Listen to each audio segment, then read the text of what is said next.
Can gold save your portfolio? Hi, everyone. Welcome to the Real Vision Daily Briefing. With me today is George Milling-Stanley, Chief Gold Strategist at State Street Global Advisors. Hi, George. Thanks for being with us. Hi, Maggie. Thanks for inviting me. Always a pleasure to be on Real Vision. And it's great for us to have you on now because from the beginning of 2023, gold's been on everyone's mind, and we've had people ask about it all the time and wonder about timing. If they were in it, should they get out? If they weren't in it, can they get back in? So we're going to kind of dive in and break this down today. And I just want to start sort of broadly with your sort of investment framework for gold right now. We're sitting right off that 2048 level that hit back in April, got above 2000. A lot of people got excited. We've drifted down below that and we're kind of in this range now. So, what's your outlook for gold? Let's do a little shorter term, say over the next 3 months or so. What are you expecting? Okay, look, gold's been flirting with this $2,000 level for the best part of a decade now, Maggie. We were very close there in 2011. We actually got through there in 2020, got through there again last year and again this year. Um, at some point, I think we are going to make that decisive breach, but clearly we haven't done so yet, which is why the price is trading a little under that $2,000 level right now. But my expectation, I don't know whether it's going to be in the next 3 months, but in the next 6 to 18 months, I feel very confident we will make that decisive breakthrough the $2,000 level. It often takes any market, can take quite a long time to persuade investors that now is no longer the appropriate time to be taking profits. $2,000 was the right level to be taking profits for 10 years, and that kind of mindset can become embedded with Yeah. investors. And it's going to take something interesting, possibly a recession. I don't know what it's going to take. It's going to take something interesting to push us through there. You asked for a 3 month forecast. I think there's a very, very good chance that we could, in fact, see prices consolidate above that $2,000 level within the next 3 months. But I'm not going to make that a solid forecast because, it has taken us a long time already, and it could Right. still take us some time. Right. Okay. Well, that's fair enough. I just like to give a time frame instead of talking generally because, it can be very different. I think that what's so frustrating to people who like the concept of gold is the fact that for 10 years it's disappointed. So how do you get at it? Is it just that it's been consolidating, or is it just a situation where it's not going to work like it did in the past? I think that's what people who watch this sort of decade range start to think. I don't think gold has been disappointing, quite frankly. I would take issue with you on that.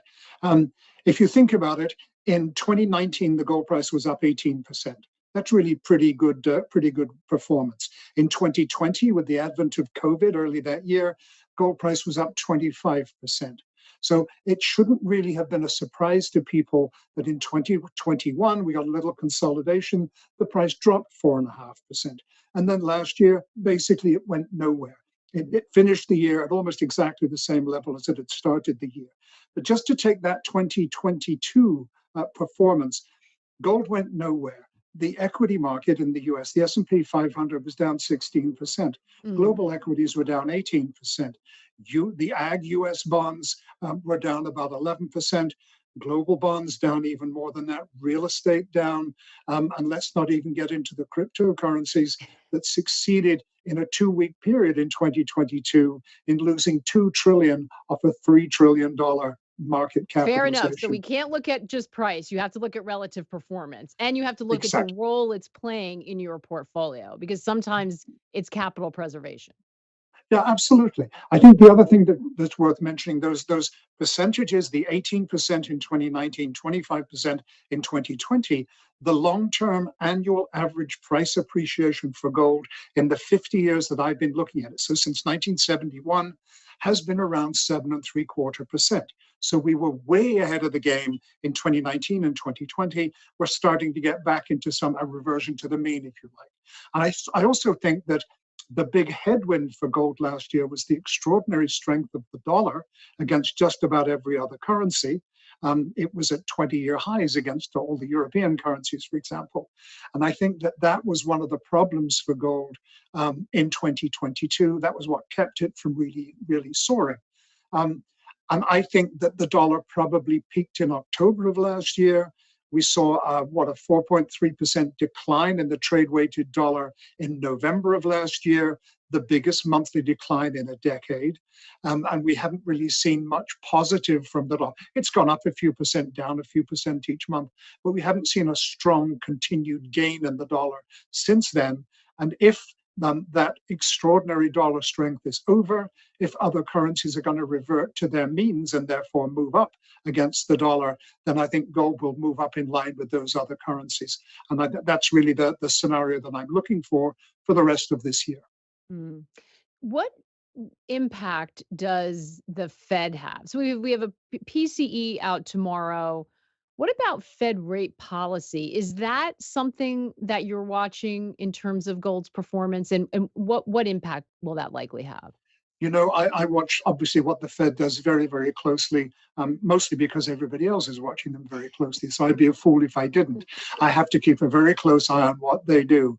But it's interesting. I think that Fed policy last year, raising rates as much as they did, especially those 375 basis points hikes in the fall, which was really Jerome Powell smacking the markets upside the head and saying, pay attention, I'm taking inflation seriously, you need to take inflation seriously as well. All of that, I think, I don't think that was what hurt gold. I think that contributed to the strength of the dollar. And as I said, it was the strength of the dollar that hurt gold. And I think that's really the difference.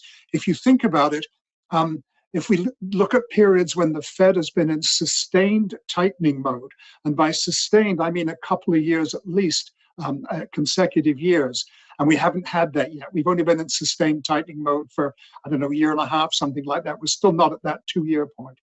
But between December 2015 and December 2018, the Fed raised rates 9 separate times. The gold price is supposed to go down in conventional wisdom. It didn't. It went up 21%. Between June of 2004 and July of 2006, that's a 2-year period, the Fed raises rates 17 times. Gold doesn't go down. It was up 70%, 70% in that period. So I don't think gold has anything much to fear from rising interest rates. Frankly, I'd turn it on its head and say that if I were the equity market, I would be running scared about what the Fed is doing and what the Fed has said it's going to continue to do. I don't think gold needs to worry about rates. That's so interesting because you will see people mention, oh, if you're in a higher rate environment, you don't get any yields on gold. So you're going to lose out because people could just stick their money somewhere else, or they could be in Mhm. a short-term fund. You don't think that calculation or that argument holds water? I think it holds water for the people who believe it, because those are the people who won't buy gold in a rising interest rate environment. But I think they're the ones that typically tend to lose out. I don't know that I could explain why gold tends to do well in a rising interest rate environment, except to say that when we're in a rising interest rate environment and Jerome Powell is saying, I'm going to raise rates higher than anybody thinks I will, I'm going to keep them higher for longer than anybody believes I will, that I think suggests that there's a level of uncertainty, there's a level of anxiety for investors in what the Fed is saying. And I think that is, generally speaking, very helpful for gold. I remember back in the early 1990s when Alan Greenspan was the Fed chair, and he was raising rates for a couple of years. It seemed like every time there was a Fed meeting, there was a 25 basis point increase. And yet hedge funds were buying gold as much as they could possibly get. I was a trader at the time. I was selling gold to hedge funds. And I remember asking one of the managers of these hedge funds, look, every time the Fed raises rates, it raises the opportunity cost of owning gold. It raises the attractiveness of yield-bearing assets. Why are you loading up on gold? And the response was, look, if the dollar needs this much protection, with Greenspan raising rates as he is to keep the dollar at a high level, then it must be in even worse shape than is apparent on the surface. So that's why I'm buying gold, as a protection against potential weakness in the dollar. And I think that's a very logical thing to be doing. Interesting. So when we're looking at we've got this. So you mentioned the higher rate environment, not necessarily bad for gold. What about a pivot if the Fed pivots? Because the market is, I mean, there's been a lot of conversation about this. We're going to be watching that Fed meeting so closely next week. No one thinks then, but if you're looking toward the end of the year, people do still expect the Fed at some point to start cutting rates. Does that hurt gold? What does that mean for gold? Because now, I don't. I don't think it hurts gold at all. I think that if rates were to come down, that would be beneficial. But the thing is, when we started this year, the big question for Jerome Powell, whose name begins with P, there were three questions. They all began with P as well. Is the Fed going to persist in raising rates? Is the Fed going to pause? And the betting at the beginning of this year was pause in Q2. We're almost out of Q2 now. Or is the Fed going to pivot at some point? And I think the betting in January of this year was that the Fed would pivot by Q3. So what's the reality? The Fed has persisted in raising rates and has indicated that it will do at least one more increase. The market is starting to fear that perhaps there'll be a second increase coming up, and maybe even more. Jerome Powell has made it very clear that he will not pause until he feels the economy is on track to decline, that unemployment is on track to go up, and that inflation is on track to get down to his long-term target of 2%. And he has said repeatedly, there is no justification for a pivot. There's no justification for us to cut rates as far as we can see in 2023. It may come in 2024. But that comment that he's made with every meeting, I'm going to keep rates high, I'm going to raise rates higher than anybody believes, and I'm going to keep rates higher for longer than anybody believes. I'm listening to what he has to say. I think he's a man of his word. He believes that this is the right thing to do, and I'm inclined to believe him. There's an awful lot of people who don't have real practical experience of inflation. I remember inflation in the 1970s when I was still a reporter in London, getting an wage increase of 10% a year and thinking this is wonderful, not realizing that with inflation at 25% a year for 3 consecutive years, I was losing 15% in purchasing power every year in spite of those wage hikes. And it's when something causes you pain is when it teaches you the lesson. I don't think there's a lot of people out there these days in the markets who've ever actually experienced the pain that prolonged, sustained high inflation can bring. we've talked about that. I mean, we've been in this low interest rate environment for so long and disinflationary environment that there are a lot of people who haven't experienced it, both in the markets and in the real economy. And it's been extremely painful. Are you in the camp that we are in an environment where structurally higher inflation is here to stay, or do you think we will see those inflation numbers start to come down? I think that Jerome Powell will eventually be successful, but I'm inclined to adopt his kind of phraseology and say that it may take a hell of a lot longer than a lot of people really realize. I think that's the issue. There's a lot of discussion at Fed level as to whether inflationary expectations have become embedded, or they keep talking about the fear that they will become embedded. But if you look at what we have, I mean, inflationary expectations becoming embedded simply means that because everybody's expecting higher inflation, that workers ask for wage increases and employers raise prices in order to meet those wage increases. And because prices are going up, workers ask for wage increases, and that's the spiral that we're talking about. If you look at the most recent CPI numbers, and I think the PCI numbers are showing the same kind of thing, I think that we have already got embedded inflationary expectations. I think that very, very dangerous spiral is actually with us already. And it's going to take an awful lot to shake that out of the system. Just remember the last time the United States had significant inflation, it took Paul Volcker in 1980 to push the Fed funds rate up to 19.5%.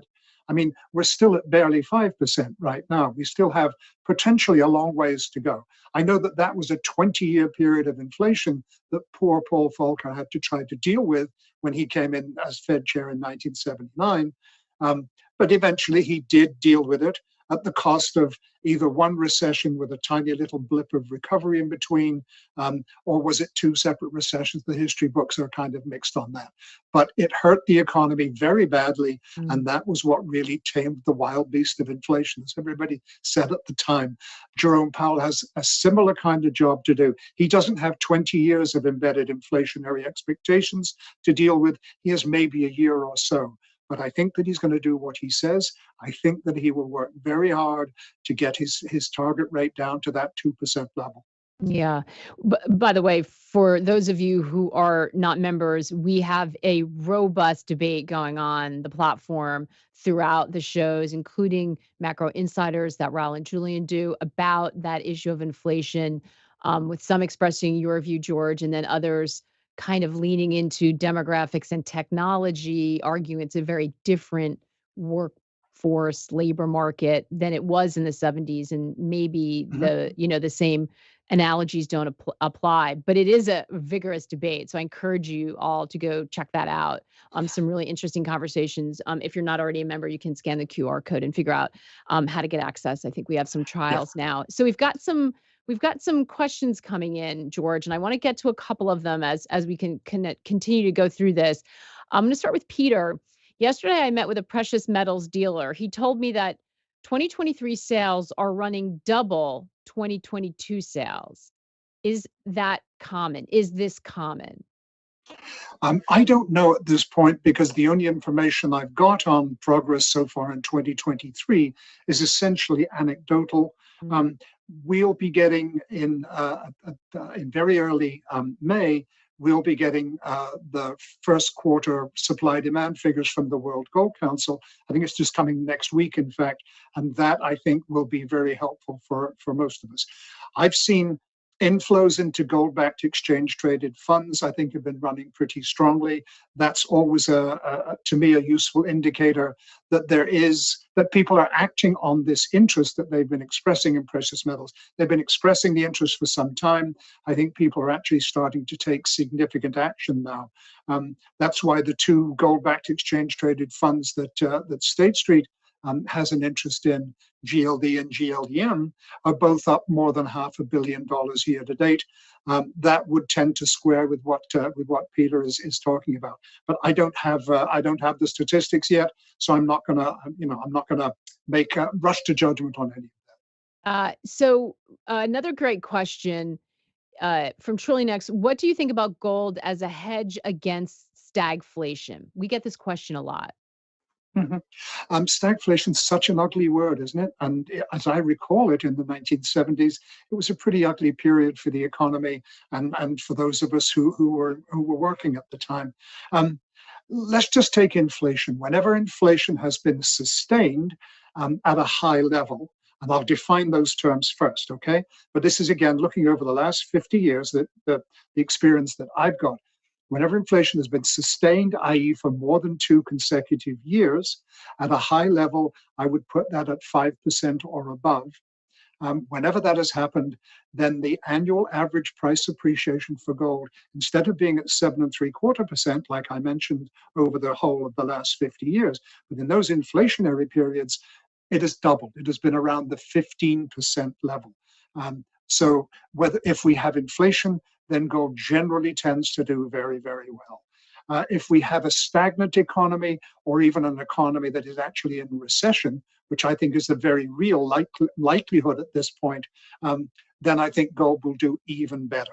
When we've had recessions in this country, again, there have been 7 significant size recessions in the 50 years I've been looking at gold. Annual average price appreciation over those 7 recessions has been better than 20%. And that's in periods when equities have been in negative territory because we're in recession, and when bonds haven't been helping out much either, neither of any of the other assets. So gold always has responded in the past, has always responded very well to recession, to stagflation, to inflation, even just to periods of slower growth. Gold has tended to outperform other assets. And that, to my mind, is one of the reasons why you want to own it when you're in troubled times. Mm. We sometimes hear people talking about a choice now between gold and crypto if they're looking at for a hedge. What are your thoughts on that? Is that the competition right now? I don't think so. No. You know, look, there's a couple of things to say. One is that about 7 years ago, I think it is now, I wrote a paper. I was working for State Street, and I wrote a paper which essentially it posed the question: think Bitcoin, because Bitcoin was the only one around at the time. Hmm. Think Bitcoin is gold 2.0. Think again. And it basically made the point that at that time, the volatility in Bitcoin and the other cryptos that were coming into the market was really excessive, was much, much higher than the volatility in gold. And that situation has only gotten worse in the intervening 7 years or so. Since Bitcoin was launched in 2009, then its annualized volatility has been running at around 10 times the volatility that gold has shown. And then we have this awful experience of last year, when, as I mentioned at the beginning, the crypto universe as a whole dropped 2/3 of its market capitalization in a very, very short period of time. That prompted a lot of people to say cryptos are just another risk asset. It prompted me to say, I don't see this as a strategic long-term investment, which is the way that I tend to see gold. And it prompted Warren Buffett to suggest that cryptocurrencies were the equivalent of rat poison squared. I wouldn't go quite that far, but the Oracle of Omaha definitely has a point in my view. Yeah. I had a feeling you were going to say that, George, but worth discussing. So we have let's see. Um, let's see. These are all such good questions. So let's take this one. I want to get into a little bit about how we've got some allocation issues. I want to get to those in a second, but I want to try to get to some of the more macro questions first. SBD 758, in a liquidity crunch, gold crashes like everything else, always has. Is George expecting a severe liquidity crunch? Why or why not? First of all, do you agree with that? And then do you see that coming? That's not been my experience in that 50 years. It may be, if somebody is looking even further back in history than I'm prepared to go, that may be the case. But I always think that the past 50 years, or the period since 1971, is to me a very appropriate period to look at. Couple of reasons for this. One, it's when I first got involved, so I've actually been there and involved in gold for the whole of that time. So I've been able to watch this up close and personal. Secondly, 1971 is when President Nixon basically created the free market in gold by ending the automatic right of foreign central bankers to bring their dollar-denominated assets to what was literally a window at the Federal Reserve and say, here's your dollars, can I please have some of that nice gold you store in Fort Knox? And this was being done by foreign central banks in the 1960s and 70s to such an extent that the US gold reserve fell by half. And Nixon was the one who decided to put a stop to that. So we've had a free market since then. What happened before that in liquidity crunches, I don't really know. I don't know that we're in a liquidity crunch. This is the second piece of the question. There's no question that liquidity is not as freely available now for two reasons. One, because the Fed is raising rates, so it's more expensive to borrow money, but also because the banking crisis has reduced the readiness of many banks to actually lend money, made them a lot more careful in doing due diligence on the people they're lending it to and so forth. But, we've had a decade where money was basically free. And I think that I don't think that this is a liquidity crunch. I think this is a return to a much more realistic kind of situation that persisted before that. But if the questioner has only been involved in markets over the last 10 years, then the questioner has become very accustomed to the fact that money is free and always will be. That has been the belief in a lot of people's minds. And I'm afraid that was never sensible. I don't know that it was sensible to keep interest rates as low as we did, but I can understand the thinking behind it. Jerome Powell has actually expressed regret that he didn't start raising rates sooner, and I would go along with him in that. I think he should have started a few months sooner than that, but I think he's going to make up for lost time by keeping rates higher for longer than anybody really expects. Bo is asking, how much of a piece of the pie should go to gold investments from a portfolio allocation perspective? Very hard, I will say, as we always say, and we talk about this often. We, of course, don't know the individual risk profile. We don't know your situation. So asking for a portfolio allocation is tough. But I don't know if there's a general thought. And I'll add to that, maybe for somebody who does not have a super high tolerance for risk, but also is not only interested in asset allocation. Let's sort of call it down the middle for sort of a balanced portfolio. Is Mhm. there an allocation recommendation that you make? Yeah, but it's a fairly broad one because there is no such thing, as you say, there's no such thing as an average investor. That animal doesn't exist. Um, the literature basically says that any portfolio can benefit from a long term strategic allocation to gold of between 2 and 10%. And where you fit on that spectrum depends on your tolerance for risk and your liquidity needs. Um, at the age of 75, my tolerance for risk and liquidity needs are probably rather different from yours because I believe you're quite a good deal younger than I am. And I think that that is going to change. That is going to mean the difference between your investment horizon and mine, for example. Um, somewhere between 2 and 10%, I think, has always made sense. And where you fit depends on the specific investor. There is also an addendum to this, which is that if, and this is all from the basic gold literature, if you believe that you are living or you are about to live through times of exceptional turbulence in financial markets in general, then it can make sound investment sense to double your allocation to gold. So Mm. now the question is somewhere between the 2 and 20% range. Um, and that I think is probably the right range that people should be thinking about. Um, Yeah, but that's that very that helpful because at least it gives a little bit of a give some numbers and at least a range for people to be able to go to their financial advisor or go online, use one of the calculators to sort of plug Mhm. in once they do know their risk, and know that what they're being told kind of falls within the range that people usually look at. So that is helpful. Um, Oliver, no, let's see, where are we? Oliver asking how how much can retail buyers of gold affect the price? Is it all controlled by central banks and institutions? Great question, Oliver. Yeah, I might even know Oliver, actually. I know one or two Olivers who would definitely ask a question like that, but I'm not going to ask you to tell me his last name.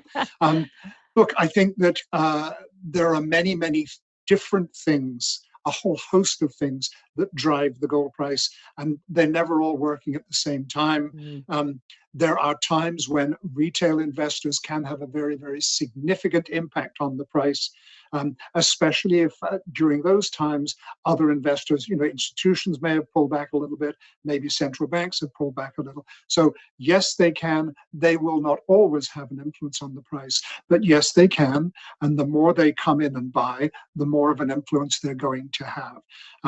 I think the larger institutions typically are moving larger amounts of money. But if retail investors really do get the bit between their teeth, and we've seen this in many, many periods of the last 50 years, if they really get the bit between the teeth, then they can have a significant impact on prices, irrespective of what's happening with other investing institutions, central bankers, and so on. So interesting. Paul asking, do you recommend investors own bullion as well as GLD? Um, I think it all depends on why you want to be involved in gold in the first place. Um, a lot of people believe that there are significant barriers, perceived barriers to investing in gold bullion, not least the fairly high premiums that most dealers will actually charge to a retail investor. And potentially, when the investor comes to take profits or accept losses, discounts when they come to sell back. That's something that doesn't exist with gold ETFs, for example. Mm. Gold ETFs were designed essentially to take the friction out of gold investing for those people who perceived it to be something that was burdened with a lot of friction. We took, we took the friction out of it. I think we democratized gold investing, if you like, 18 years ago, and $60 billion into GLD later. I think it's proven to be a real success. But I always try to say there is no bad way to gain exposure to movements in the gold price, but depending on the reasons why you're doing it, then the methods can vary. So, you know, uh, a lot of investors have voted for gold ETFs, and I think that that is a very useful thing to do. But I'm not going to tell anybody that they're doing the wrong thing if they buy a handful of gold coins. Yeah, anytime we talk about the actual physical commodity, it's always an issue of storage and security, right? And that is an Absolutely. individual preference. We talked about retail versus central bank. And I would be remiss. There was a report on Bloomberg about Turkey's central bank selling some of its gold reserves. Is there ever a worry that because of whether it's individual country issues or maybe even more importantly, global financial instability, that central bankers become sellers of gold? Do you have to worry about that when you're thinking about the price, or is there enough support elsewhere that that's not a concern? I would be concerned, except for one thing, and that is that it doesn't tend to be events or developments, whether macroeconomic or geopolitical, that prompt central bankers to sell. Mm, We have in recent times, we've only seen one significant period of sustained net selling by central bankers. And that ran from 1989 through 2009. And this was essentially central bankers of the advanced economies in the Western world, mostly Western Europe, but including Canada, not including the US, including Canada and Australia and one or two other countries. Um, and they, as a legacy of the days of the gold standard, this particular group of central bankers, the advanced economies of Western Europe, North America, and wherever else there are advanced economies, on average, had more than 70% of their reserves in gold if you mark everything to market, which is the only way to look at it. So they were trying to reduce their exposure to gold. They felt it was an overexposure to one asset. And mm, frankly, I would have been inclined to agree with them, especially with Canada, which I think the only asset that Canada actually owned in its official reserves was gold. Any currencies they had were borrowed. So at 100%, yeah, I think that's an overexposure to one asset, don't you? Um, but so they were net sellers for that period of 20 years from 1989 to 2009. But at the same time, there were a lot of central bankers in the emerging markets around the world, China, Russia, Turkey, and a whole raft of others, um, who, because they didn't have these legacy gold holdings that came out from being part of the gold standard, mm, they didn't have, they had typically more than two-thirds of their official reserves in dollar-denominated instruments and less than 5% in gold. So for the last 13 years, emerging market central banks have been very significant buyers, much bigger buyers than the selling that came out of Western Europe between 1989 and 2009. It's been accounting for between 10 and 15% of each year's total global gold demand, which is very significant support for the price. mhm, Um, and it is set to continue. And then there was another element that came in here. It's set to continue because, in spite of 13 years of buying, they still have less than 5% of their reserves in gold on average. So that's going to continue. There's no question about that. And then last year, there was talk that perhaps the US government was weaponizing the international financial system by tossing Russia out of the SWIFT payment mm, system. Now, I mean, this wasn't just the Russian government, this was Russian corporations and even Russian individuals who were banned from the SWIFT system. And there were a number of other people who, perhaps with good reason, perhaps not, but some of them with good reason, were afraid that the US might, that they might fall out of favor with the US government. I could mention names like North Korea and China and Iran and Saudi Arabia and so on. A number of other countries that felt, this really this reduces the attraction for us of holding large quantities of our reserves in US dollars, and it very definitely increases the attractiveness of holding more of our reserves in an asset that is universally acceptable and entirely anonymous, like gold. So there's been a second, and that is why net central bank purchases last year were at an all-time record. I don't mm, think we're going to match the all-time record this year, although we've started very strongly in Q1.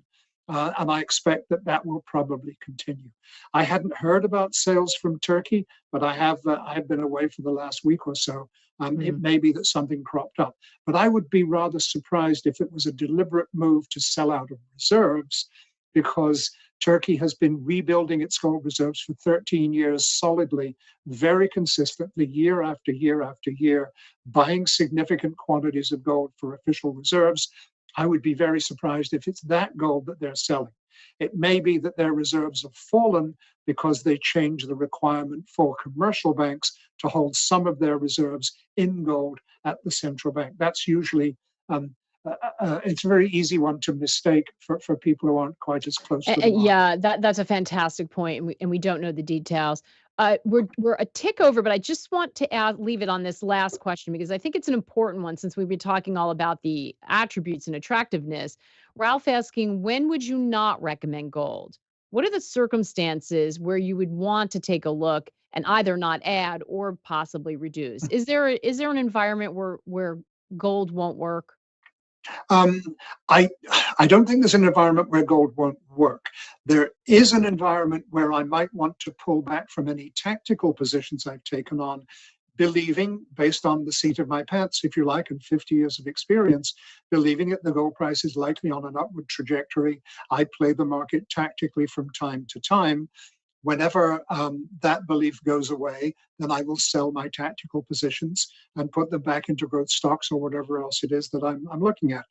But I've always maintained a long-term strategic allocation, typically of about 5% in my personal portfolio, um, because the promise of gold for investors has historically had a dual nature. One, over time, and this is the only way to measure the performance of any asset or any portfolio, over time, gold can help to increase your returns, and over time, gold can help to reduce the volatility of a properly balanced portfolio. So over time, gold can help to improve your risk-adjusted returns, which is the goal of any asset that anybody puts into a portfolio. And it will always, I mean, it won't necessarily improve your returns every year. It didn't last year, although it did relative to all the other things in the portfolio. But that over time, it's going to improve the returns, and over time, it's going to reduce the risk in the portfolio. That's why I keep a long-term strategic allocation, and I will always have that. There will be times, as I say, like the current moment, when I put on a fairly sizable tactical position because I'm optimistic about the immediate future for gold. And I put that on some years ago, and it's still there as a tactical position because I put it on at about $1,400 gold, and here we are flirting with the $2,000 level. So I'm pretty confident that's going to do okay, and that I You're won't feeling good sell that about at a that. loss. We'll leave it there. Fantastic questions, everyone. Thank you so much. I think it was really important to just take some time and really take a look at this because it comes up so much given all of the other cross currents we're seeing. And George, I have to tell you that there's nothing like having someone on who's had the experience of actually trading and following these markets through all of the historical periods that we're talking about. You really brought us an expert view, so we appreciate that. Maggie, a real pleasure talking with you. I look forward to next time. Thank you so much. Absolutely, absolutely. Two things to note. You all asked for it at the meetups we had. We had a lot of people asking about having a conversation about modern monetary theory, MMT. We've got Warren Mosler, the grandfather of it. Love him, hate him, have questions for him, bring them on Monday. I'm going to be talking to him live at 11 a.m. Feel free to email us the questions ahead if you have any. Should be a very interesting conversation. And we'll be back tomorrow for extended daily briefing with Vincent Dilward. A lot of good stuff to talk to him about as well. So we'll see you all then. In the meantime, take care and good luck out there.